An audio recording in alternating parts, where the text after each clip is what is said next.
Video disclaimer: This video is only for entertainment purpose, so please don't take seriously. Hello guys, मेरा नाम है मानव और आपका स्वागत है आपके अपने चैनल आरसी मैशअप में।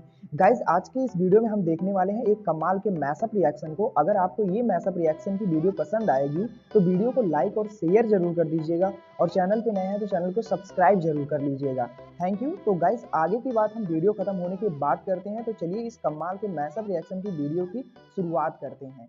Hope you will enjoy. उनके जो आरएसएस के जॉइंट जनरल सेक्रेटरी हैं कृष्णा गोपाल साहब, उन्होंने अपनी गवर्नमेंट से कहा है कि पाकिस्तान की मदद करनी चाहिए, पाकिस्तान को गंदुम देनी चाहिए। ऐसी जमात जिसके बारे में पाकिस्तान में ये सोचा जाता है, कहा जाता है कि शायद मुस्लिम्स के अगेंस्ट है, उस जमात के लीडर ने ये स्टेटमेंट दी कि अगर आरएसएस पाकिस्तान को गेहूं देने के लिए तैयार है, गंदुम देने के लिए तैयार है, तो क्या पाकिस्तान लेगा? नहीं। यहाँ फिर से ईगो सामने आती है। पाकिस्तान के इस मुश्किल वक्त में जब फूड क्राइसिस पाकिस्तान में चल रहे हैं, इंडिया पाकिस्तान की हेल्प कर सकता है। 25 से 50 लाख टन हमारे पास जो वीट है वो सरप्लस है, हम पाकिस्तान को दे सकते हैं, लेकिन पाकिस्तान ने इस हवाले से हमारे से बात नहीं की। Saudi Arabia is an exporter of wheat. आप ढूंढिएगा, सर्च मारिएगा, सऊदी अरेबिया के पानी नहीं होता था, आज सऊदी अरेबिया वीट, गेहूं, गंदुम एक्सपोर्ट कर रहा है, लेकिन उसने भी इस मुसीबत के टाइम पे पाकिस्तान को नहीं दिया। दे कौन रहा है? आरएसएस। इंडिया भी नहीं, इंडिया की तरफ से, गवर्नमेंट ऑफ इंडिया की तरफ से भी तक कोई ऑफर नहीं गया, आरएसएस दे रहा है। हाफिज सईद, जिसको कहा गया था कि जी जेल में है, वो भी बाहर दंदनामा हो गया है। और सैयद सलाहुद्दीन भाई सूझेगी क्यों नहीं? अब ये वर्ल्ड बैंक से भीख मांगेंगे तो भी इनको हाथ फैलाना पड़ेगा हिंदुस्तान के आगे। वाह अरे भाई।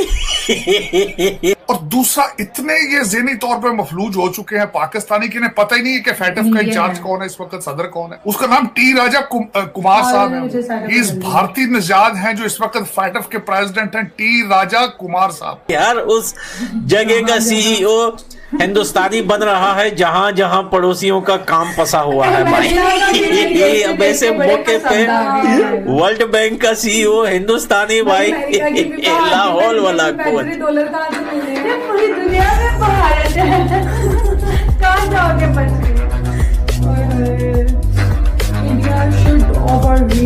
नमस्कार दोस्तों, इस वक्त हम सब जानते हैं कि पाकिस्तान में भूखमरी वाली हालत है, जहां 5 किलो आटा के लिए पाकिस्तान के लोग एक दूसरे की जान तक लेने के लिए तैयार हो रहे हैं, लेकिन फिर भी पाकिस्तान के पिछड़े इलाकों में आटा नहीं मिल रहा है। तो दोस्तों, इसी दौरान भारत के आरएसएस राष्ट्रीय सेवा स्वयं संघ ने एक बड़ी ऑफर की है पाकिस्तान को।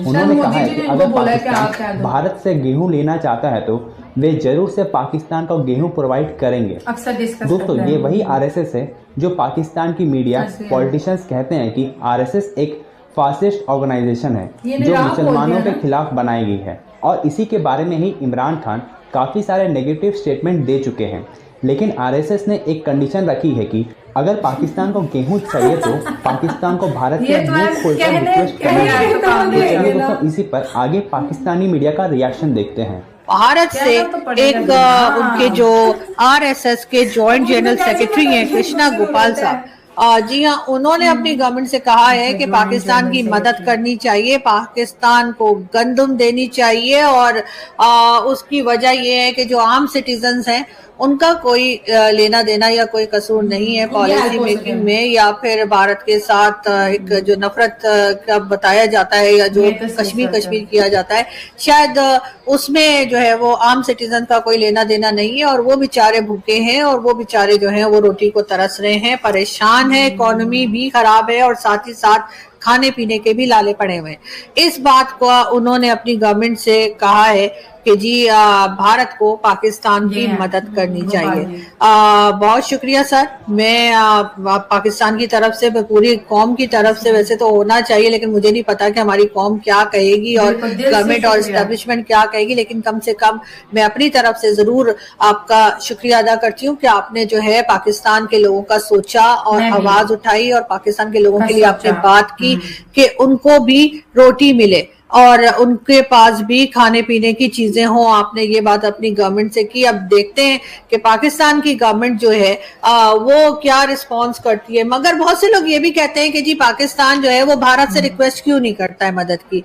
जी हाँ, उसकी रीजन यही है कि हम हमेशा से यही कहते आए हैं कि भारत हमारा दुश्मन है। ये और बात है कि अब हमारे यहाँ बहुत से लोगों को ये बात समझ आ गई है कि ऐसा कुछ नहीं है, और हमारी ही कुछ पॉलिसीज ऐसी रही हैं जिसकी वजह से ये चूरन बेचा गया कि भारत दुश्मनी चूरन चलाया गया। लेकिन प्रॉब्लम ये है कि जी हम जो है वो पूरी दुनिया से मांगेंगे, चाहे अमेरिका के पास जाएं, यूरोपियन कंट्रीज के पास जाएं, चाहे हम चाइना के पास जाएं या गल्फ कंट्रीज को जो हमें मुंह नहीं लगाते। इस्लामिक कंट्रीज तो बिल्कुल मुंह नहीं लगाते, वो तो बिल्कुल हमें कहते हैं नो ना हबीबी निकलो। तो इस वजह से ना हमें लगता है कि हमें उन्हीं के पास जाना चाहिए। क्या पता अगर हम भारत की तरफ भी चले जाएं और उधर से पता लगा कि भारतीय गवर्नमेंट यानी कि नरेंद्र मोदी, प्राइम मिनिस्टर नरेंद्र मोदी की गवर्नमेंट ने अगर पाकिस्तान की मदद कर दी और आज को पाकिस्तान ने वो मदद भी एक्सेप्ट कर ली, तो कल को जब हालात थोड़े से बेहतर हो ही जाएंगे, क्योंकि हो जाते हैं, हमने देखा है कि बहुत एक खराबी अगर आ जाए कहीं पे, उसके बाद कुछ ना कुछ बेहतरी की तरफ भी थोड़ा सा कदम बढ़ ही जाता है। तो हो सकता है हमारी अभी किसी को अक्ल आ जाए और हम समझ जाएं कि हमने कैसे इकोनॉमी को संभालना है, और फिर उसके बाद थोड़ा बहुत जब संभल जाएंगे तो फिर अगर हमने दोबारा वो भारत दुश्मनी वाला चूरन बेचा तो वो तो बिकेगा नहीं। लोग कहेंगे लो अभी उस वक्त मुसीबत में पड़े हुए थे तो वो भारतीय ही आए थे ना, इंडियंस ही आए थे जिन्होंने मदद की थी, जिन्होंने मुंह में रोटी डाली थी, या जिन्होंने जो है गेहूं और जिन्होंने सब्जियां या व्हाटएवर जो भी हमें चाहिए मेडिसिन वगैरह वो हमें दी थी। अगर हम ये सारी चीजें ले लेंगे उनसे और इस वक्त जबकि हमारी हालत बहुत ज्यादा खराब है, तो फिर उस वक्त जब हालात कुछ सही हो जाएंगे और दोबारा जब वो चूरन हम नफरत वाला बेचने की कोशिश करेंगे तो पब्लिक तो नहीं मानेगी, वो तो कहेगी जी ये पब्लिक है, सब जानती है। तो फिर उस वक्त क्या होगा? शायद यही सोचकर जो है गवर्नमेंट और पॉलिसी मेकर्स जो है वो पूरी दुनिया में कटोरा लेके घूम रहे हैं, लेकिन भारत की तरफ नहीं जा रहे, क्योंकि आगे जाके उनका भी यही ख्याल है, उनका यही इरादा होगा कि एक बार फिर जो है वो डिफेंस बजट के नाम पर और भारत दुश्मनी के नाम पर और कश्मीर के नाम पर जो पैसे घसीटे जाएंगे, जो पैसे पकड़े जाएंगे, जो पैसे वो लेंगे फंड्स अपने, उसमें कोई मुश्किल ना आ जाए।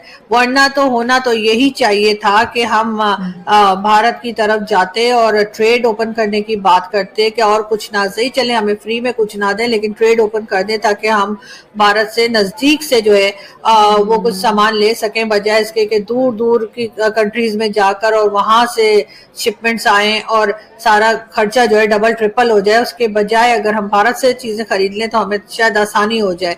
और ये भी है कि जाहिर है अपने लोग हैं, हमारी जबान भी समझते हैं, हमारे अंदाज भी समझते हैं, और सबसे बड़ा मसला यही है कि समझते हैं, इसलिए कि बाकी जो यूरोपियन कंट्रीज है, अमेरिकन कंट्रीज है, सॉरी अमेरिका है और यूरोपियन कंट्रीज है, उनको तो हम फिर भी थोड़ा बहुत जैसे कहते हैं ना मामू बना लेते हैं। इंडियंस को मामू बनाना थोड़ा मुश्किल होता है, लेकिन फिर भी होना तो यही चाहिए कि हम भारत की तरफ जाएं और उनसे बात करें और उनसे रिक्वेस्ट करें कि जी हम इस वक्त मुश्किल में हैं और फिलहाल के लिए हम ये दुश्मनी जो है इसको छोड़ देते हैं और ट्रेड जो है आपस में करते हैं ताकि हमारे लिए भी आसानी हो। मगर मेन इशू जो है जिसकी वजह से बात नहीं की जा रही, एक खास वजह ये भी है कि ये जितने पॉलिसी मेकर ने, चाहे हमारे फौजी हो यानी कि ऊपर लेवल के जो होते हैं ना जनरल वगैरह, बाजवा साहब वगैरह, वो दुबई शुबई में घूमते हैं जो, और या फिर जिनके आइलैंड वगैरह कहा जाता है, चाहे वो हो जाए, चाहे पॉलिटिशियंस हो, चाहे हमारे ब्यूरोक्रेट्स हो, चाहे सरकारी एम्प्लॉयज हो जिनके बहुत ज्यादा जिनकी सैलरीज होती है, 4-4 गाड़ियों में घूमते हैं, उनके घर में खाने का कोई प्रॉब्लम नहीं है।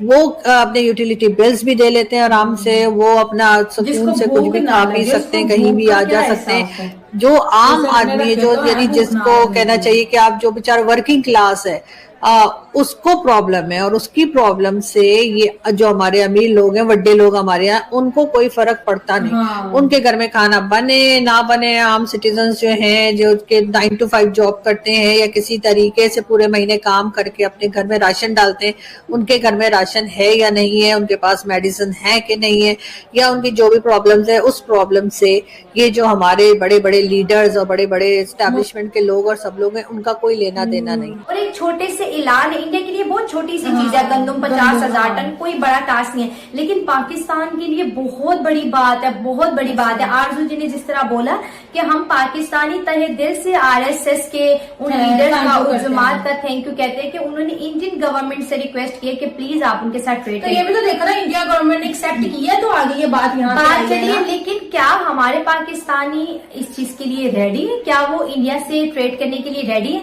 मैं विद इन दिस सेकेंड बोलती हूँ यस, हर पाकिस्तानी को इस चीज पे बड़ा नाज होगा कि हम और इंडिया दोबारा से ट्रेड करना शुरू करें। हमारे मुल्क में पैसा आएगा, हमारे मुल्क से भूख जाएगी, इन्फ्लेशन रेट कम होगा। लेकिन एक मुट्ठी जो लोग हैं जो कि हुकूमत के पिलर जिनके हाथ में है, वो कभी नहीं चाहेंगे क्योंकि उनका वोट बैंक बंद हो जाएगा। लेकिन मैं यहाँ पे ये कहूंगी कि इंडिया ने फिर एक बहुत बड़े गाइज आपको यह मैसअप रिएक्शन का वीडियो कैसा लगा? अपने थॉट को नीचे वीडियो के कमेंट में जरूर बताइएगा। वीडियो पसंद आई हो तो वीडियो को लाइक जरूर कर दीजिएगा। चैनल पे नए हैं तो चैनल को सब्सक्राइब जरूर कर लीजिएगा।